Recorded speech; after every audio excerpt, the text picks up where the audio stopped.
New Disney CEO Bob Iger proclaims return to political neutrality. The Washington Post finally admits it's okay to talk about rising crime. And New York City admits it's time to involuntarily commit the severely mentally ill. I'm Ben Shapiro. This is The Ben Shapiro Show.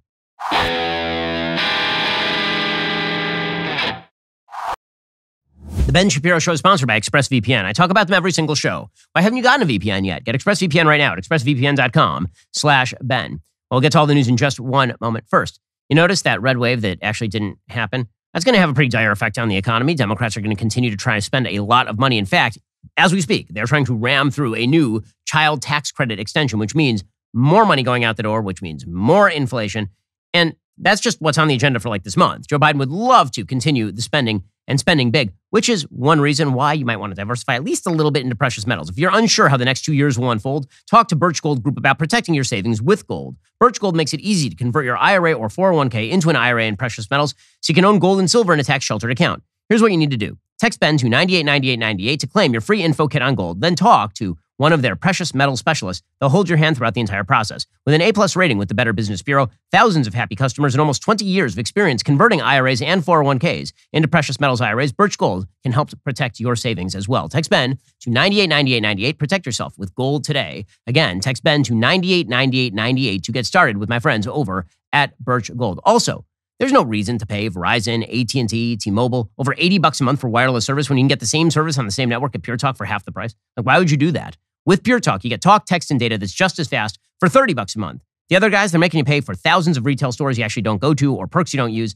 massive profits to keep their own shareholders happy. Pure Talk, on the other hand, wants to keep you happy, and that's why they've invested in a U.S.-based customer service team. It's also why they give you so many more data options, because why would they charge you for data you don't actually need? Everybody tells you need unlimited data. Are you using unlimited data? No one has ever used unlimited data. So why don't you actually check out the data options available over at Pure Talk? I actually switched to Pure Talk because I like supporting veteran-owned U.S.-based companies that have my best interests at heart. It took me less than 10 minutes to make the switch. I'm saving a lot of money. You will be too. Go to puretalk.com, enter code Shapiro to save 50% off your very first month. Again, that's puretalk.com, promo code Shapiro for 50% off your very first month of coverage. No reason to give all your money to the big guys. Instead, give it to Pure Talk, puretalk.com, promo code Shapiro for 50% off your very first month of coverage.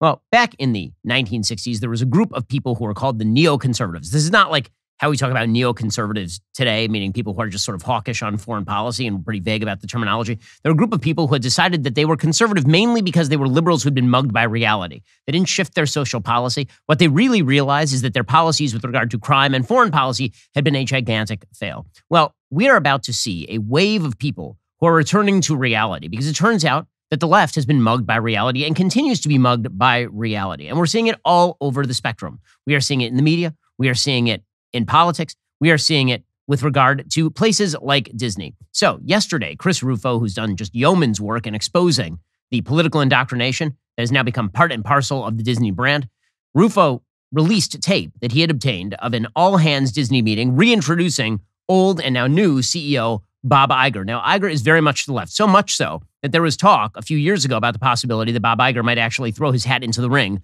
for the Democratic presidential nomination. There's only one problem for Bob Iger and his wild left perspectives on life, and that is that in taking over Disney again, the stock price of Disney has dumped completely. So Disney stock was about $183.47, September 17th, 2021. Today, it is at $94.69. So it has been sliced in about half over the course of the last year and a half or so. Not even year, about a year is really when it started to dump. And one of the reasons for this is because Disney decided to go woke. So part of this has to do with the dynamics of streaming and the fact that as the economy starts to slow down and people spend less money on entertainment and people go back to work, that they are picking up less streaming services, sure. But that does not explain why Disney has disproportionately been slapped directly across the chops by the American public. The reason for that is because Disney has made clear that its priorities are not your priorities. Now, there is no bigger old Disney fan than I. I am an enormous old Disney fan. And we owned all the tapes growing up. We used to listen in my house. I shared a room with 3 of my siblings, and my parents, to put us to sleep, would put on like a small cassette tape of the music from Beauty and the Beast, like every single night. The goal was to fall asleep before you hit the Gaston song where he sings about killing the beast. Right, that was the goal. But we were huge Disney fans, and that meant that the biggest treat in the world when I was a kid was mom and dad take us out of school and they take us to Disney. And that was like the best thing. And then when I became an adult and I had kids of my own, we became Disney annual pass members over in California. And then when we moved to Florida, one of the big draws was, okay, we still have Disneyland 2.5 hours away, which is awesome. And it's just fantastic. And again, I love all the old Disney product. I love the music. I love the movies. Like this is one of the great American companies of all time, Disney. But it became clear over the past few years that they were now attempting to inject woke politics into what they were doing, particularly with regard to LGBT issues. And just a few months ago, Chris Rufo revealed an all-hands Disney meeting in which people were openly bragging about injecting a quote-unquote not at all secret gay agenda into Disney content. And that followed hard on Disney injecting itself directly into politics in Florida for no apparent reason. Florida passed a bill that was designed to prevent the sexual indoctrination of children under the age of 8. The media immediately labeled it the quote-unquote don't say gay bill, but that, of course, is not what the bill says. The bill says you're not allowed to teach sexual orientation or gender identity to children under the age of 8. That is what the bill says. It was designed to prevent the indoctrination of kids into left-wing sexual values while they are very, very small children. And Disney originally had nothing to say about this. And then the media did what they usually do. They started calling up Disney and trying to pressure Disney because they recognize that the top executives at Disney are Democrats, and they recognize that a huge base of the Disney creatives are Democrats. And they recognize that a huge percentage of Disney employees are either gay or straight who are in favor of same-sex marriage, for example, and are all like sexually liberal, at least in their value system. And so they pushed Disney, and Disney caved. And Disney decided that they were going to inject themselves directly into politics, and they came out swinging against Governor Ron DeSantis and the Republican legislature, condemning the bill. And this prompted Governor DeSantis and the Republican legislature to say, well, hold up a second. You guys have special tax districts. You have special tax giveaways. You don't get to inject yourself into state politics and basically try to stump against the political party in power for your own benefit, while at the same time expect us to continue granting you all sorts of largesse. That's not something that we are willing to do. Now, you can make the argument that Governor DeSantis shouldn't have done that. You can make the argument that the Republican legislature should have left it alone, that basically corporations get to say whatever they want without any sort of consequence. There's only one problem with that. If that rule only applies with regard to the right, then all the corporations will be left-wing. And that is precisely what's been occurring over the course of the last 10 or 15 years. If you had said 15 years ago, the biggest corporations in America would be reflecting the most wild left social policies, everybody would have laughed at you. These were capitalistic corporations. Why exactly would they betray their audience that way? Not only that, many of these corporations were headed up by people who were business savvy and tended to be kind of conservative. So why would they do all of that? And the answer is that we had a wild asymmetry in terms of who was pressuring these major companies. The left was pressuring these companies were responding to the left, and the right was not answering in any way, shape, or form. Well, now the right has responded. And one thing that has happened is that not only have people like me and my family essentially disassociated from Disney, we are not annual pass holders at Disneyland anymore. We used to subscribe to Disney Plus. We do not subscribe to Disney Plus anymore. That is not where my kids watch their entertainment because, frankly, I don't trust Disney with my kids. Disney used to be a place for innocence and childhood magic, and now Disney is a place where you go to see a lesbian couple in Lightyear, or you go to see a 16-year-old boy hit on another boy in the new Disney movie that came out last week. Well, unsurprisingly, there are a lot of parents who feel about this stuff the way that I feel about this stuff, the way my wife feels about this stuff, and so Disney has been taking it absolutely on the chin, which necessitated that Bob Chapek, who'd been the sort of interim director, he'd been brought in to replace Iger when Iger stepped down. He has now been ousted, and Iger is back. So Iger did an all-hands meeting, and in this all-hands meeting, he said, it's time to quiet things down and move back to political neutrality. Now, do I trust that Disney is actually going to do this? Do I trust that Disney isn't going to continue to inject its politics into what it does? I don't think they're going to stop. I think they're going to continue to inject the politics. I think they're going to do it in slightly more subtle fashion. I think they're going to try to raise a few less hackles because, after all, doing it very publicly and very openly is what has brought about this state of affairs for Disney financially. But the fact that Disney is feeling the pressure is once again a sign that when the right rears its head, not even the right, when mainstream parents rear their heads and say, we are not interested in products that try to sell this garbage, then corporations do listen. Counter pressures work, in other words. Here's Bob Iger admitting that it's time to go back to neutrality. Many cast members had wished that Disney stayed out of politics. Will Disney stay out of making political statements? You know, I think there's a misperception here about what politics is. And I think that some of the subjects that have proven to be controversial as it relates to Disney have been branded political, and I don't necessarily believe they are. I don't think when you are telling stories and attempting to be a good citizen of the world that that's political. Okay, so you can already hear that he is reluctantly dissociating. So this is why I say I don't trust Disney at all, because what he's saying is it's not really political. When we inject LGBTQ messaging into children's film, that's not political, guys. That's just the way the world works. And this is the left-wing echo bubble that exists in Hollywood and in the media, is that no matter how far left they push, they're just reflecting reality. That's why you're evil. Right? This is why the typical imbalance in politics has been that the right has suggested that the left is wrong and the left has suggested that the right is evil, because the right says, we have an opinion about a thing and you have an opinion about a thing and we think your opinion is wrong. And the left has said, we reflect the facts. We reflect the world and you oppose the facts and the world, and therefore you are evil and you are bigoted. You can hear that sort of language from Bob Iger, and you can hear the deep sigh when asked if they're going to get out of politics. But even Bob Iger understands market necessities. So he was asked about the situation in Florida, and he says, yeah, we kind of regret that we put our foot in that water. The alligator bit it off. Bob, have you given any thoughts on how to tackle the Reedy Creek situation in Florida? No. I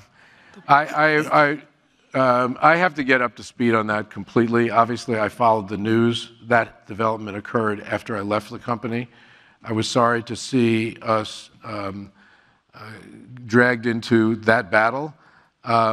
And I have no idea exactly what its ramifications are in terms of the business itself. What I can say is the state of Florida has been important to us for a long time, and we have been very important to the state of Florida. That is something I'm extremely mindful of and will articulate if I get the chance.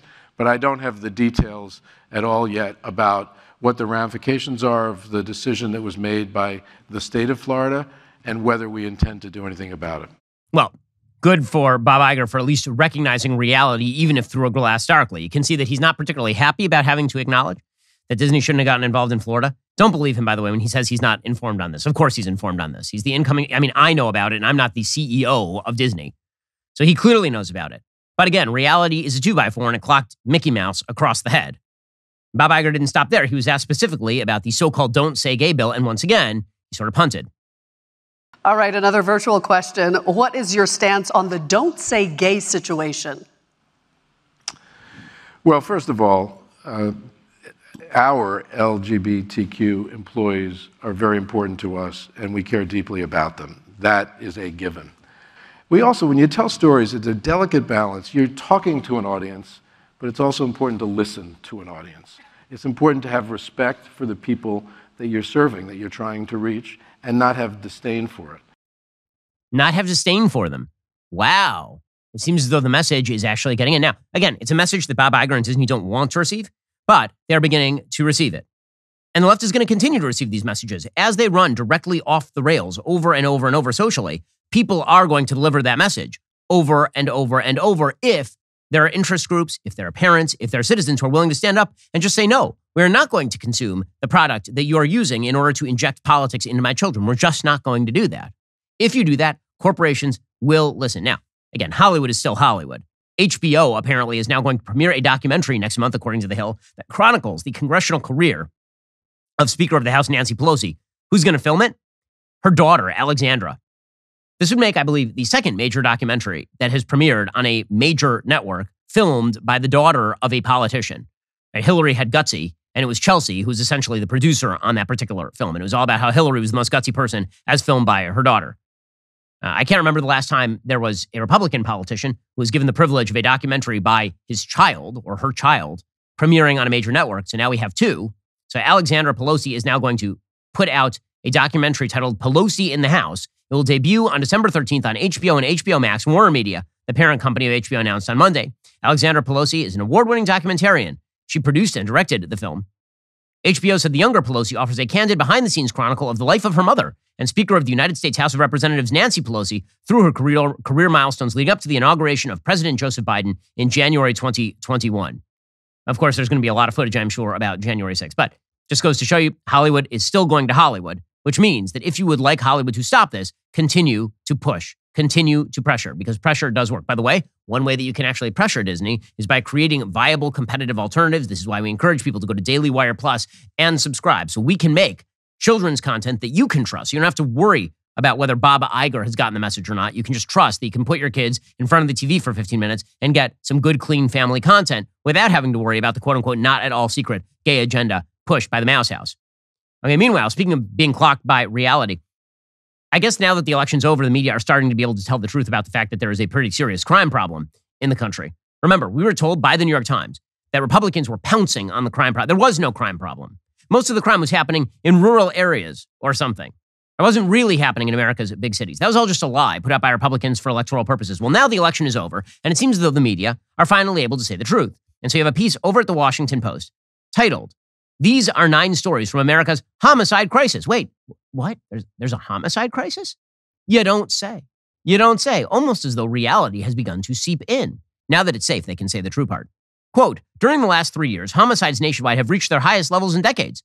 The deadly spike coincided with the onset of the coronavirus pandemic. The rate of killings rose nearly 30% in 2020 and remained high through the following year, according to a Washington Post database created to track the toll. Even now, as the bloodshed has slowed, the homicide rate outpaces pre-pandemic levels. This gun violence tends to grab headlines when it occurs in horrific public spasms. A Walmart in Virginia, a nightclub in Colorado, an elementary school in rural Texas, but the focus on mass shootings obscures the totality of the American ailment. People killed on city streets and inside their homes. Deaths that seldom attract national attention and cases that rarely involve high-profile prosecutions. In many, an arrest has yet to be made. We're allowed to talk about the mass killing of people in America's major cities that disproportionately targets minorities now, are we? Weird. Why were you covering that up for so long? It used to be that if you covered up the killing of people of minority status, this made you a racist. So what does it make the Washington Post that they've been covering this stuff up or downplaying it for months and months and months until just after the election, and now they're talking about it? Quote, "Gun crime disproportionately impacts people of color, especially black men. Victim data collected from each city profiled here show black people made up more than 80% of the total homicide victims in 2020 and 2021. And while data show gun deaths have surged around the country, a number of cities lead the way." Oh, you don't say. Wait, I thought that it was the rural areas. I was told that it was, a bunch of white people in Vermont who were shooting each other, or that the real crisis in terms of violence in America was probably happening in these mass shootings. Now you're telling me that the vast crisis in homicide is actually people killing each other in major cities and they are disproportionately of minority victimhood? No. Why, it's almost as though you held this story until just after the election, Washington Post. The Post visited 9 of these places, which have seen some of the nation's highest recent murder rates. They are spread mostly across the South and Midwest. Some have been long in the spotlight for their homicide numbers. Others have not. In each place, monuments have sprung up to commemorate those lost, some informal and fleeting, others lasting, some public, some private. So now they're allowed to report on the homicide crisis across the United States that disproportionately targets black men particularly. The cities, by the way, that they label are Cleveland, St. Louis, Columbus, New Orleans, Memphis, Birmingham, Alabama, Baton Rouge, Jackson, and Baltimore. I believe every single one of those cities has a Democrat mayor, so far as I'm aware. So I'm glad that we can now talk about this openly. Speaking of talking about things openly, New York City is now going to involuntarily remove mentally ill people from the streets. But I was told that it was just a housing crisis. I was told that what was happening, at least during the election, was that housing prices were out of control. What we really needed was more rent control. What we really needed was more publicly available subsidized housing. Now you're telling me that reality has clocked you in the face in New York City? You're telling me that a spate of homeless, mentally ill people pushing people in front of subway trains has caused you to rethink what you might want to do with the mentally ill who are living on your streets, living in their own feces and vomit? My God. Why, it's almost as though reality continues to exist no matter how much you preach that it's bad.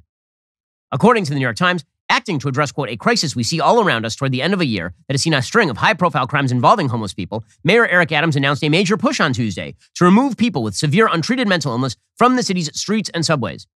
Who's been calling for this for literally years? I mean, who could it be? I don't know. It's a great mystery. Mr. Adams, who has made clearing homeless encampments a priority since taking office in January, said the effort would require involuntarily hospitalizing people who were a danger to themselves, even if they pose no risk of harm to others, arguing the city had a moral obligation to help them. Why, my goodness, the intolerance, the pure bigotry. I'm sure it'll disproportionately harm people of color. Isn't that the way we're supposed to play this game? Because if a conservative says this, then it's cruel and bigoted. But if Eric Adams says this means he's open-minded and public safety-oriented. Adams said, quote, "The common misunderstanding persists. We cannot provide involuntary assistance unless the person is violent. Going forward, we will make every effort to assist those who are suffering from mental illness." Now, again, it should be worth noting here that the typical Democratic line here has been that living on the street as a mentally ill homeless person is actually a right, that it's a good thing. The ADL has sued cities to prevent people from actually involuntarily committing people who desperately need help. And if you've ever dealt with somebody who's severely mentally ill, and I certainly have, if you've ever dealt with people like this, they need help. These are not people capable of taking care of themselves. And yet we have so fallen into the trap of subjective individualism that we believe that if a person is severely mentally ill, they get to adjudicate not only their own status, but the status of how the rest of the world ought to treat them. Well, that runs up directly against people with samurai swords on the subway system. The mayor's announcement comes at a heated moment in the national debate about rising crime and the role of police, especially in dealing with people who are already in fragile mental health. Republicans, as well as tough-on-crime Democrats like Adams, have argued the growing disorder calls for more aggressive measures. Left-leaning advocates and officials who dominate New York politics say that deploying the police as auxiliary social workers may do more harm than good. By the way, this is now becoming a typical Democratic policy. In California, Governor Newsom recently signed a law that could force some homeless people with disorders like schizophrenia into treatment. Why, almost as though, again, reality is beginning to set in. We'll get to more on this in just 1 second. First, the holidays are an exciting time of the year, and maybe you're staying up late wrapping those presents, or maybe you're planning a vacation. Whatever you are doing, when you actually get in bed, you actually do need to sleep. And that's why you should be getting Boll and Branch sheets. By the way, you should get them for all your friends as well. This is an amazing holiday gift. Boll and Branch sheets are made from the finest 100% organic cotton threads on earth. They're signature hem sheets. They're made with threads so luxurious, 3 U.S. presidents have slept in them, as have I. Boll and Branch sheets actually soften with every wash cycle. They come in 9 neutral colors and all mattress sizes. Their signature sheets come wrapped in a beautiful holiday gift box. Boll and Branch gives you a 30-night risk-free trial with free shipping and returns on all orders. You're not going to want to return them. No one's ever wanted to return them. Give the gift of a better night's sleep this holiday season with Boll and Branch. Take advantage of their Cyber Week sale. 25% off site-wide, plus free shipping when you use promo code Shapiro at bollandbranch.com. That's Boll and Branch, BOLLAND, branch.com. Promo code Shapiro. Offer ends December 4th. Go check them out right now. That's bollandbranch.com.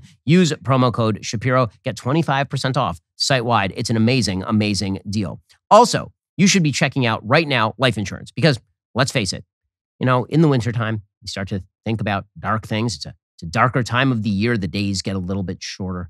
The light starts to fade. And you might be thinking to yourself, well, all this puts me in mind of death. Well, if it does, then probably you should solve for that with life insurance. At the very least, make sure that your family does not go hungry like Tiny Tim. If God forbid something should happen to you, head on over to Policy Genius right now. Life insurance through your workplace might not offer enough protection for your family's needs. It's not going to follow you if you leave your job. Since life insurance typically gets more expensive as you age, now would be the time to buy. And also now, that's true for every moment until you actually buy life insurance. Policy Genius gives you a smarter way to find and buy the right coverage for you and your family. Policy Genius was built to modernize the life insurance industry. Their technology makes it easy to compare life insurance quotes from top companies and find your lowest price. With Policy Genius, you can find life insurance policies that start at just $17 per month for $500,000 in coverage. Policy Genius has licensed agents who can help you find options that offer coverage in as little as a week and avoid those unnecessary medical exams. These agents are not incentivized to recommend one insurer over another. You can trust their guidance. Your loved ones deserve that financial safety net, and you deserve a smarter way to find and buy it. Head on over to policygenius.com/Shapiro or click the link in the description. Get your free life insurance quotes. See how much you could save. That's policygenius.com/Shapiro. Now, it is amazing that all the same people who have failed with regard to homelessness and crime insist that we continue to vote for them. Lori Lightfoot, who has been a complete failure in every respect in the city of Chicago, she says that the only solution for Chicago's massive crime wave is that she needs to return to office. Now, that crime spree, as you mentioned, went on for 5 hours. The suspects are described as late teenagers, African-American, wearing surgical masks. This, while Chicago Mayor Lori Lightfoot filed her paperwork for re-election. And as she did that, Lightfoot made the statement that Chicago is the safest big city in the United States.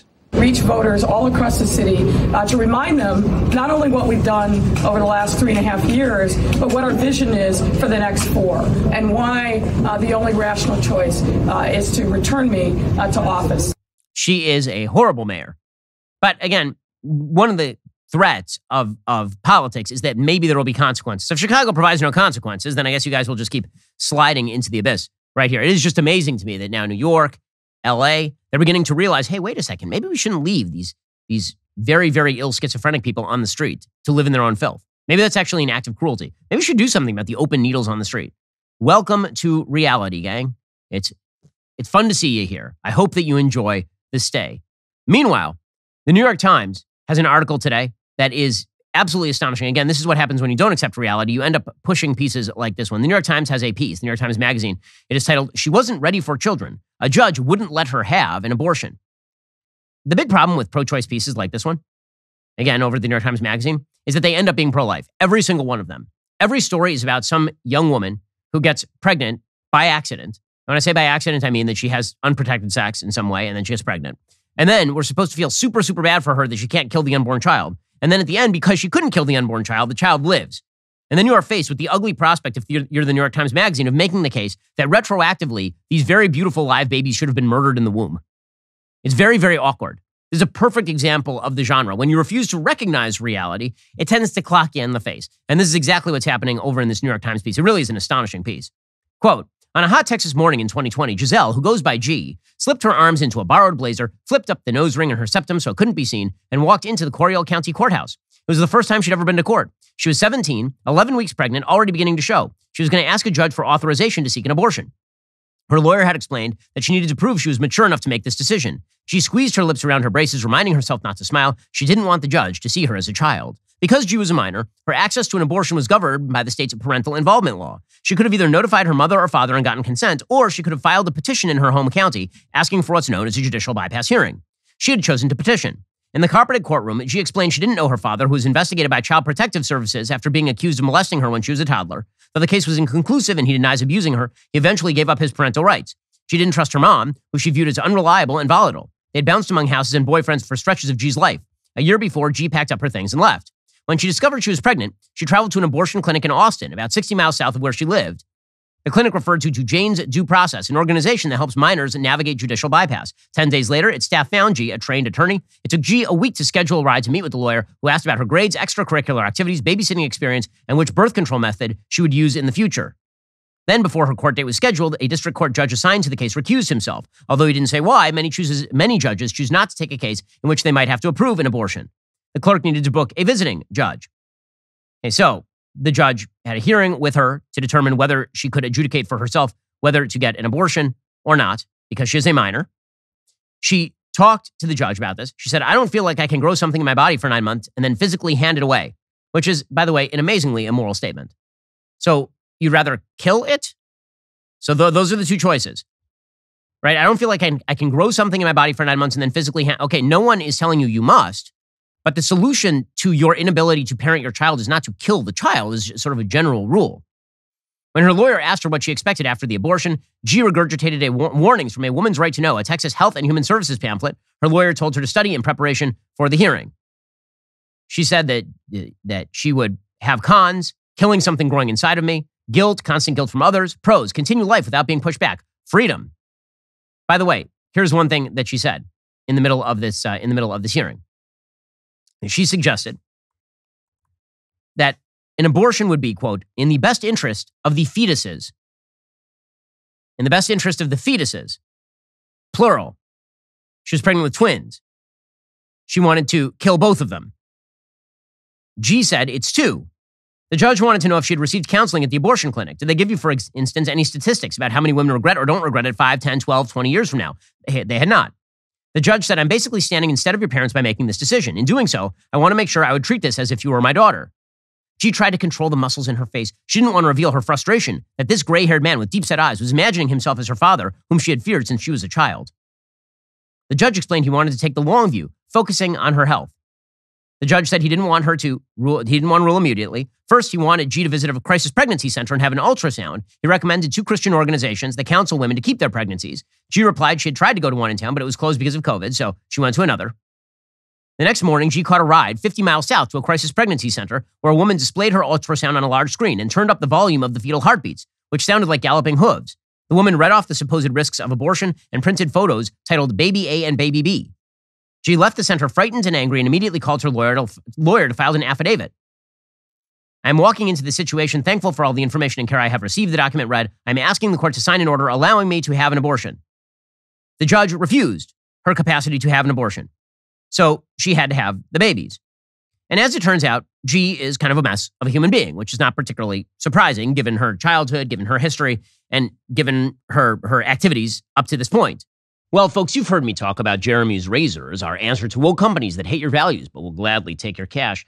I'm here to tell you, we're more than just a razor company now. Introducing Jeremy's Razors, men's staples. Behold! We're talking hair, body, skincare, and beard care products. I have the hair and the body line with me right now. And And let me tell you, these aren't just great products that align with your values. They are high quality. They are made with natural ingredients, 100% sulfate-free, paraben-free, woke-free, and made right here in the United States of America. Head on over to jeremy'srazors.com to kick woke companies out of your bathroom. And right now, you can get 30% off all Jeremy's products. Don't wait. Stop giving your money to woke corporations today. After Hodges' ruling, she did not know where to turn. She had told her friends she was set on becoming the opposite of her mother, who had become pregnant with her unintentionally at 19. She grew up depending on government assistance for food and didn't believe it would be fair to bring children into the world without financial security. Well, one choice there would have been not to get pregnant with the children in the first place. But beyond that, perhaps the idea here would be not to kill the child. I keep coming back to this because by the end of the story,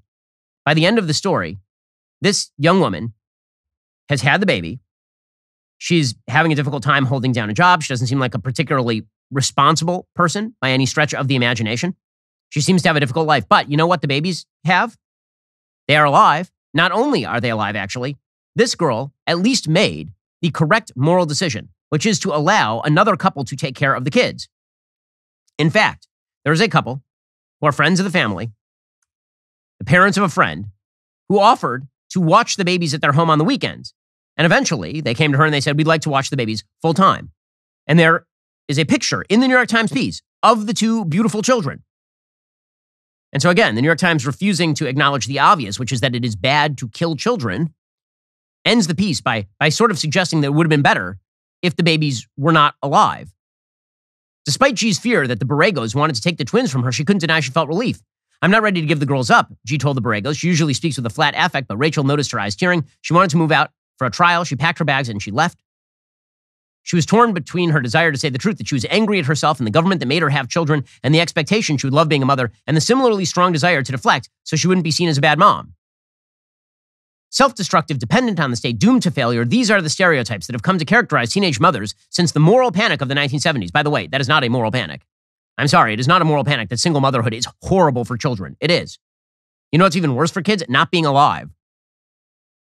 And that is the bottom line of this story. Here is how this story concludes. Quote, her 6-month trial with the Borregos ended in August, but she still wasn't prepared to make a decision. Instead, she extended the trial, signing a new power of attorney. The Borregos have moved to a larger house 30 minutes away. Every few weeks, she visits her children, though it's painful to see them. When she walks through the door, the girls no longer run up to hug her. Their distance stings, but she knows that it stems from her absence. She keeps missing more firsts, she told me. Their first steps, their first sentences. The first time one of them asked, what's up? Several weeks ago, G texted me in the middle of the night worried. She could give up her parental rights as her father did, or she could raise her children without the stability or the warmth they deserve as her mother did. In her own experience, both left her feeling abandoned and unloved. She didn't know which one was worse. Well, I mean, I can tell you which one is worse. Dead kids. The kids not existing. So once again, the premise of the New York Times pieces like this is the big problem with the pro-choice movement, is that in the end, you have to make the affirmative case that it is better for the world for children not to be alive. And once the kids are born, that becomes an extraordinarily difficult case to make. Again, the picture tells the whole story in this particular story. When you see two beautiful small children, toddlers, and you say, well, maybe mommy should have aborted you and her life would be marginally better, because this does not seem like a young woman who makes wonderful decisions as a general rule. That is not a strong case for why children do not deserve to live. And meanwhile, speaking, by the way, of the New York Times' complete unwillingness to look reality in the face, there's an entire article in the New York Times today titled When High Fashion and QAnon Collide, trying to defend the Balenciaga campaigns that include children posing with teddy bears in bondage gear, and another photo campaign that includes actual child pornography decisions from the Supreme Court. It's all about QAnon and Republicans pouncing and all of that.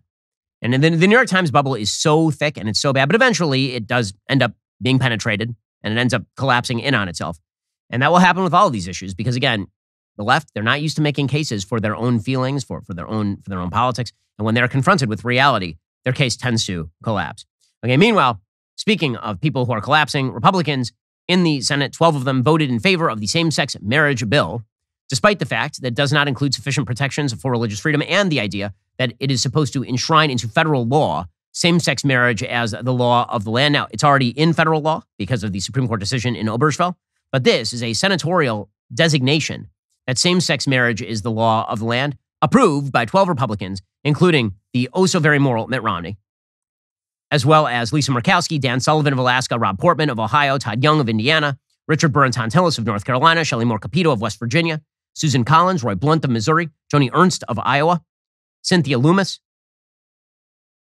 There were a couple of people who did not vote on this. That would be Ben Sass of Nebraska and Pat Toomey of Pennsylvania, both of whom are retiring. In a second, we'll get into what exactly this bill means and why Republicans are so damn spineless. If, as I say, reality eventually sets in, and one of the realities of life is that traditional marriage is the fundamental building block of any sort of durable society. If that is a reality, and if it is going to set in, why are Republicans going along with denial of reality? We'll get to that in just one moment. First, let me just tell you, I rely on Black Rifle coffee. It is that simple. My kids get me up at all hours of the night and then again in the morning. And as I'm preparing for the show every morning, I need my Black Rifle coffee. Black Rifle Coffee Company is helping you knock out your holiday shopping too, with a lot of awesome new products this year. Shop the best brewing gear, thermoses, mugs, and apparel designed for folks who love country and coffee. Black Rifle sources the most exotic roasts from around the globe. All coffee is roasted here in the United States by veteran-led teams of coffee experts. Stuff your Christmas stockings with the latest roast from America's coffee for 10% off with my code Shapiro. Better yet, sign your Secret Santa up for a coffee club subscription. Imagine the joy of a pre-scheduled coffee delivery. We're talking your favorite roast when you need the most. It is the gift that keeps on giving. Black Rifle Coffee Company is veteran-founded and operated. They take pride in serving coffee and culture to people who love the country. Every purchase you make with Black Rifle helps support veteran and first responder causes. Head on over to blackriflecoffee.com. Use promo code Shapiro for 10% off coffee, coffee gear, apparel, or when you sign up for a new coffee club subscription. That's blackriflecoffee.com with promo code Shapiro for 10% off. Black Rifle Coffee, supporting veterans and America's coffee. Also, the Daily Wire's post-production team is expanding. We are in need of new talented video editors to help with the ever-increasing volume of Daily Wire Plus content. Our video editors work on a variety of content, including our daily podcasts, long-form interviews, and original YouTube videos, as well as shows like My Show Debunked, series from Jordan Peterson, and a host of other Daily Wire Plus content. We are looking for highly creative people who possess strong technical knowledge of the video editing process. At least 2 years of previous professional video experience is required for this opportunity. Be sure to have your reel or work samples prepared. They are required for consideration for this position. It is a Nashville, Tennessee-based position. For details and to apply, visit dailywire.com/Ben. Click on careers. That's dailywire.com/Ben today. Okay, so Republican cowardice is one reason why the left keeps winning the social battles, despite the fact that the population is not all in on everything that the social left wishes. Now, the polls show that there is widespread public support for same-sex marriage. What there is not widespread support for is the idea that you as a religious person ought to be forced in your life to accept same-sex marriage in the way that you do business, in the way that you send your kids to school. And the idea that society has a duty to force individuals to acknowledge things they don't believe to be moral, that is not something the vast majority of Americans are willing to go along with. And that is the biggest problem with the so-called Respect for Marriage Act. It essentially says that only bigots and fools, based on their silly religion, would object to the idea that a man, woman, and child is the basic fundamental building block of society. And then further, it says, well, here are a few religious exemptions that we'll put out there. We'll sort of suggest that in your own church, we're not going to take away your tax-exempt status. But it doesn't actually enshrine those protections strongly at all for religious people outside of their church. So let's say that you're a religious person, and let's say that you run a cake shop in Colorado, and let's say you get sued every 2 seconds. There are no protections in this bill. What did Republicans win in this bill precisely? What did Republicans get in this bill precisely? The answer is they got pretty much nothing. They went along with it anyway because there are a lot of weak-kneed Republicans who are unwilling to have a headline that says that they oppose same-sex marriage. Well, if that's the case, if you don't have an affirmative case for why you are either in favor of same-sex marriage or why you believe that the protections of religious people here are sufficient, then I'm not sure why you're voting for the thing or why you should be in the Senate, as I've said before. You know, there was a solution available here, by the way, that would have pleased even some members of the social left, you would think, if they were honest about if they're honest about what they're saying, right? Well, what the left is saying today is, we're not going to get in your business, right? This has always been the lie. The lie, every step of the way here has been, this doesn't affect you, right? It was, we just want you to leave us alone in our bedrooms. And everyone, oh, okay, sounds fair. And they're like, well, all we want really is civil unions. We just want to be able to put people in our will or have a living will or have people visit us in the hospital. And we're like, oh, okay. And then it was like, well, what we really want is marriage. We want it to be like the exact same word. And people start to say, wait, hold up a second. It's not the same thing. Nope, that's all we want. How does our marriage affect you? And people are like, okay. Like, well, now we want to teach it to your kids in school. Like, kids need to know this. I mean, obviously, if marriage is marriage and love is love, then kids who are 5 can't be brought up in a cis-normative, heteronormative society. We have to teach your small children this in order to protect your small children from you and from your religious-based values. And people are like, wait, hold up a second. Now what are you talking about? Oh, yeah, and also, by the way, we have to force your business to engage in activities that you find to be immoral. We need to make you do these things, for the good of society and all. So now the left is saying, we're not going to do all those things, right? We're not going to force you to engage in these businesses. Well, if that were true, you know what would have happened last night? What would have happened is that some of the Republicans would have voted in favor of Senator Mike Lee's amendment. So Mike Lee had an amendment to this bill. All the Republicans had to do was say, we will still vote for the bill. 3 of them. All they had to say was, we will still vote for the bill. You just have to add Mike Lee's amendment. So what did Mike Lee's amendment do? It enshrined protections for individual conscience in the bill. Individual conscience throughout your life, meaning that if you run a business, you're a religious person, you're a baker, you're a photographer, you're a lawyer, you are allowed, under Mike Lee's amendment, to still live your religion in public life, which is, by the way, what it means to be a religious person. This idea that religious people stop being religious when they leave their front door or when they don't go to church or synagogue is absurd. Religion pervades your life. You're a religious person. It is your core identity, is your relationship with God if you're a religious human being. And so Mike Lee was making that clear in the amendment and couldn't get 3 Republicans to threaten to sign off the bill, which demonstrates that Republicans are cowards, the people who voted for this. Here was Mike Lee trying to push his amendment. And in the spirit of compromise, I've publicly stated, and I reiterate here again today, that I will support the legislation if my amendment is adopted. My amendment simply prohibits the federal government from discriminating against schools, businesses, and organizations based on their religious beliefs about same-sex marriage. That's all it does.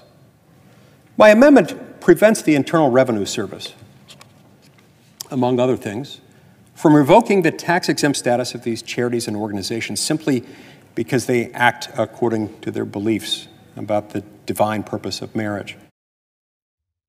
Yeah, Mike Lee continues along these lines talking about his amendment. And again, this is a very easy win for Republicans. All they would have to do is go along with Lee's amendment.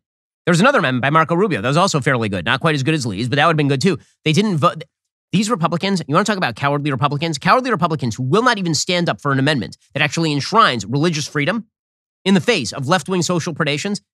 These are Republicans who are cowards. Here's Mike Lee again explaining his amendment. Why wouldn't anyone want to deny the federal government the authority to retaliate against individuals, nonprofits, and other entities based on their sincerely held religious beliefs? Think about that for a minute. Why wouldn't they want to deny that very power from a government that may wield it in a way that is categorically abusive? Okay, he, of course, is exactly right. So why Republicans didn't go along with it? The answer, once again, it can only be put in terms of they want to be seen as moderate. They are cowards. More than 7 out of 10 Republican senators did vote against the bill, underscoring how the party has continued to cater to religious conservatives who oppose same-sex marriage long after large majorities of the American public have come to support it, according to the New York Times. Senator Mitch McConnell of Kentucky was among the opponents, despite hopes from Democrats and Republicans that he might vote yes on final passage. But again, this isn't about that.